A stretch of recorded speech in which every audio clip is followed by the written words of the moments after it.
false bottom completed. So you can see I have built a box out of the egg crate light diffuser, which is getting harder to find, but that's exactly what it's called. It's for fluorescent lights. And I found it with the ceiling panels in Home Depot this time. They moved it to the back, but at least it was still there. And I've got a cutout little corner for the pond that I'm going to leave like just a little bit of water for the drip wall to go into, if assuming all of that goes according to plan. And then I've wrapped it in the fiberglass window screen that I use for my drainage layer.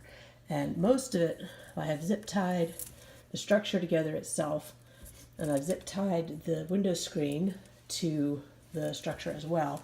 But in this area here where I had to add a little bit extra in the pond area, I've actually hot glued all the way around all of the edges to make sure it's completely sealed, just in case these guys ever decide to drop any tadpoles off in my pond. I didn't want there to be any chance they could find a hole and get through. So that's the first step complete, and we'll go on from there. Welcome to my messy floor. This is a aquarium lifter pump that's not very expensive at all.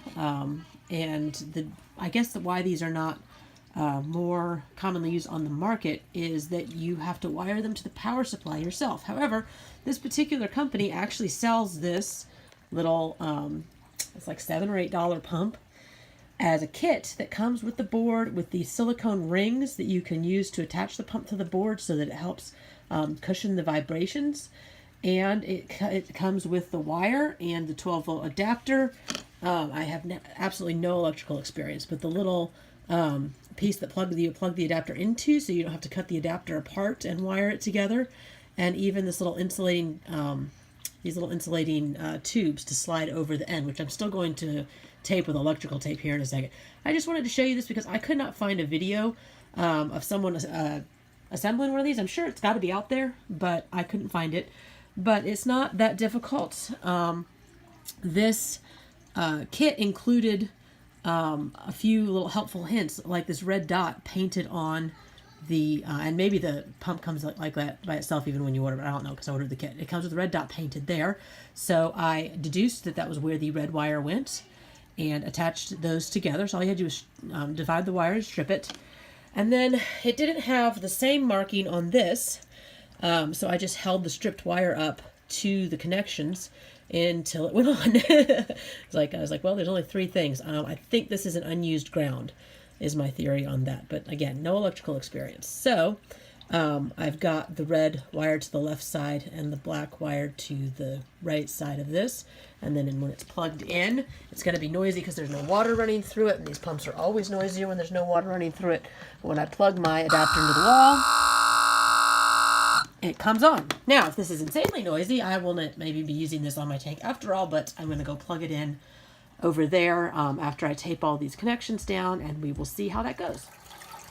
Okay, I have hooked the pump up, and using the water cord that it came with, I'm running a test. I realized that it's larger than standard airline, so I need to order the correct thing. I need to look it up. I think it's 5mm inside diameter pipe, so slightly larger than your regular airline, but with it hooked up, a little bit of water in the vivarium just to see how this goes. It is producing quite a bit of water.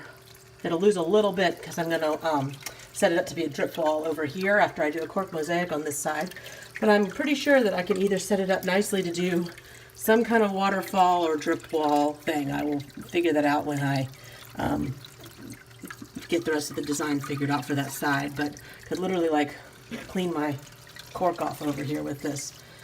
There's enough pressure. See, I'm sort of washing it. Anyway,